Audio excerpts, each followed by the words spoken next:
Hello friends, class 8 से अपना chapter start कर रहे हैं कंपेयरिंग क्वांटिटीज।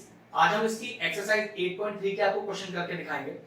8.3 एक्सरसाइज बेस्ड है सिंपल इंटरेस्ट, अमाउंट और कंपाउंड इंटरेस्ट पे। तो चलिए क्वेश्चंस को स्टार्ट करने से पहले इन तीनों चीजों के बारे में आपको बताता हूं कि सिंपल इंटरेस्ट कैसे निकाला जाता है, अमाउंट और कंपाउंड इंटरेस्ट, और इसमें कौन-कौन सी कंडीशन है। ठीक है, सबसे पहले सिंपल इंटरेस्ट की बात करें तो सिंपल एक डायरेक्ट फॉर्मूला है सिंपल इंटरेस्ट निकालने का। क्या? P into T into R upon 100। सो P क्या होता है? प्रिंसिपल। अब प्रिंसिपल क्या चीज है? प्रिंसिपल क्या है कि जो सम ऑफ अमाउंट आप जमा करोगे वही प्रिंसिपल होगा। T is the time period, कितने समय के लिए करोगे। R is the rate of interest, और किस परसेंट पे करोगे। ठीक है, अपॉन 100। तो ये तो सिंपल फॉर्मूला है। क्वेश्चन जब करूंगा तो और बेहतर तरीके से बताऊंगा। ठीक है, अमाउंट अब ध्यान रखिएगा, अमाउंट क्या होता है। अगर मैं सिंपल इंटरेस्ट की बात करूं तो अमाउंट होता है P प्लस SI। ठीक है, सिंपल सी बात। यहां तो सिंपल इंटरेस्ट और अमाउंट इजी से टॉपिक था। अब चलिए कंपाउंड इंटरेस्ट, उसके लिए मैं आपको डायरेक्ट फॉर्मूला नहीं बताऊंगा। कंपाउंड इंटरेस्ट निकालने से पहले आपको अमाउंट निकालना सिखाऊंगा। ठीक है, अमाउंट का फॉर्मूला होता है P 1 प्लस R अपॉन 100 की होल पावर n, और फिर मैं आपको CI का फॉर्मूला बताऊंगा A माइनस T। मतलब जब भी कंपाउंड इंटरेस्ट निकालना हो तो पहले आप क्या निकालो, पहले आप अमाउंट निकालो। ठीक है, ये सारी चीज वही है, प्रिंसिपल, रेट ऑफ इंटरेस्ट, और ये देखो n। जबकि टाइम तो t होता है, तो मैं आपको बताऊंगा कि t को n क्यों लिखा गया है, इसका रीजन है यहाँ पर। ठीक है, जैसे मान लीजिए आपने अमाउंट निकाल दिया, फिर CI कैसे निकलेगा, अमाउंट में से प्रिंसिपल माइनस कर दीजिए, आपका CI आ जाएगा। अब सबसे इंपॉर्टेंट नियम ये कि आप टाइम को यहाँ पर n क्यों डिनोट कर रहे हो। तो यहाँ पर तीन अलग अलग केस है, वो तीनों केस हमारे एक्सरसाइज के अंदर है, ध्यान से सुनते हैं। मान लीजिए केस है ईयरली का।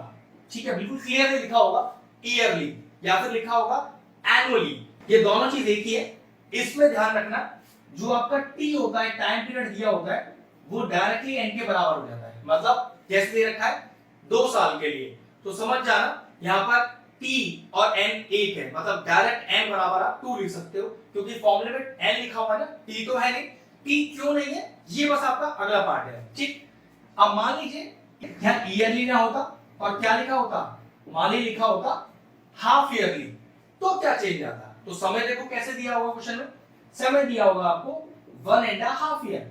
ठीक है, जिसको आप टी मान रहे हो, लेकिन दिक्कत क्या है, हाफ ईयरली दिया हुआ है ना, हाफ ईयरली का मतलब 6 महीने। तो अगर मैं आपसे पूछूं कि 1.5 साल में 6 महीने कितनी बार आएंगे, तो देखो 6 महीने 6 महीने 6 महीने, भाई 6 6 6 हो गए 1.5 साल, तो यहाँ n हो गया 3। हमेशा ध्यान रखना, जब भी आपको ईयरली गिवन होगा तो जो समय आपको दिया है टाइम, 2 साल 3 साल 1 साल, वो डायरेक्टली n हो जाएगा। लेकिन अगर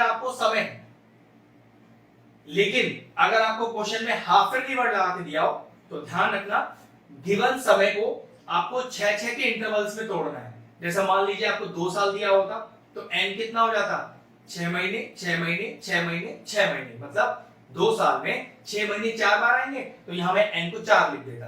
2.5 इयर्स, तो भाई 6 महीने 2.5 साल में कितनी बार आएंगे, 5 बार आएंगे, तो n 5 हो जाता। मान लो टाइम ही आपको 6 महीने दिया होता, तो 6 महीनों में 6 महीने कितनी बार आएंगे, एक ही बार आएंगे ना, तो n उस केस में 1 हो जाता। तो ध्यान रखना t और n हाफ ईयरली वाला केस, और अब जो मैं नेक्स्ट आपको क्वार्टरली बताने जा रहा हूं उसमें ही चेंज आता है। नेक्स्ट मान लीजिए आपको दिया हुआ है क्वार्टरली।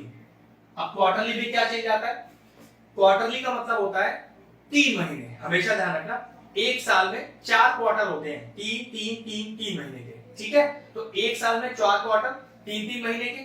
अब मान लो आपको टाइम कितना दिया हुआ है, मान लीजिए आपको टाइम दिया हुआ है 9 मंथ्स, तो ये 9 मंथ्स तो टी है, लेकिन क्योंकि हमें क्वार्टरली दिया है तो चेंज करना है। मतलब 9 महीनों में 3 महीने कितनी बार आएंगे, मैंने बोला था ना क्वार्टर में 3 महीने दिए जाते हैं। जैसे हाफ ईयरली में 6 महीने का स्लॉट होता है, ऐसी क्वार्टरली में 3 महीने का स्लॉट होता है। तो 9 महीनों में 3 महीने कितनी बार आएंगे, तो आप कहोगे 3 और 3 बार आएंगे, तो यहाँ डायरेक्टली n का वैल्यू क्या हो जाएगा, 3 हो जाएगा। मतलब टाइम तो आप 9 महीने लिखोगे, जो फॉर्मूले में n है वहां आप n को लिखोगे 3। और बताता हूं, मान लीजिए आपको 1 साल दिया हुआ है, टाइम दिया हुआ है 1 ईयर, ठीक है, लेकिन दिया क्वार्टरली है, तो चेक करो कि 3 महीने एक साल में कितनी बार आएंगे? तो पक्की बात 4 बार आएंगे ना, 3 महीने 3 महीने 3 महीने 3 महीने, हो गया पूरा एक साल। लेकिन 4 बार आए तो यहाँ पर डायरेक्टली n का वैल्यू क्या हो जाएगा? 4 हो जाएगा। तो यहाँ पर इस तरह से t और n का रिलेशन है जो यूज करने के लिए सिर्फ होगा हाफ ईयरली और क्वार्टरली में। ईयरली में तो t और n बराबर होता है। अब ये पूरा कंसेप्ट हुआ SI, अमाउंट और CI का। अब चलिए इसकी मैं क्वेश्चन स्टार्ट करता हूं। चलिए एक्सरसाइज 8.3 का क्वेश्चन नंबर 12 करते हैं। मैं अपनी बुक से पढ़ता हूं, आप अपनी बुक से पढ़ें। A scooter was bought at ₹42,000. Its value depreciate, मतलब वैल्यू कम हो जाता है। इससे क्या चेंजेस आएगा फॉर्मूले पर वो चेक करेंगे।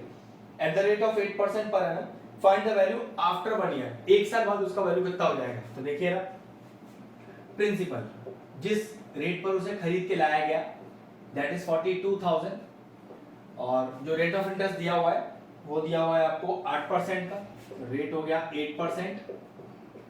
और लेकिन इस बार क्वेश्चन कह रहा है कि इसकी वैल्यू घट गई है, तो ये हमारे फॉर्मूले पे क्या फर्क डालता है? तो देखिए ना, अमाउंट का फॉर्मूला क्या सीखा हमने? P 1 + R/100 की होल पावर n। लेकिन ये फॉर्मूला तब अप्लाई किया जाता है प्लस का निशान अगर वैल्यू बढ़ रहा हो। लेकिन क्वेश्चन में क्या कर रहा है? द वैल्यू डिप्रिशिएट्स, तो पक्की बात है ये प्लस क्या हो जाएगा?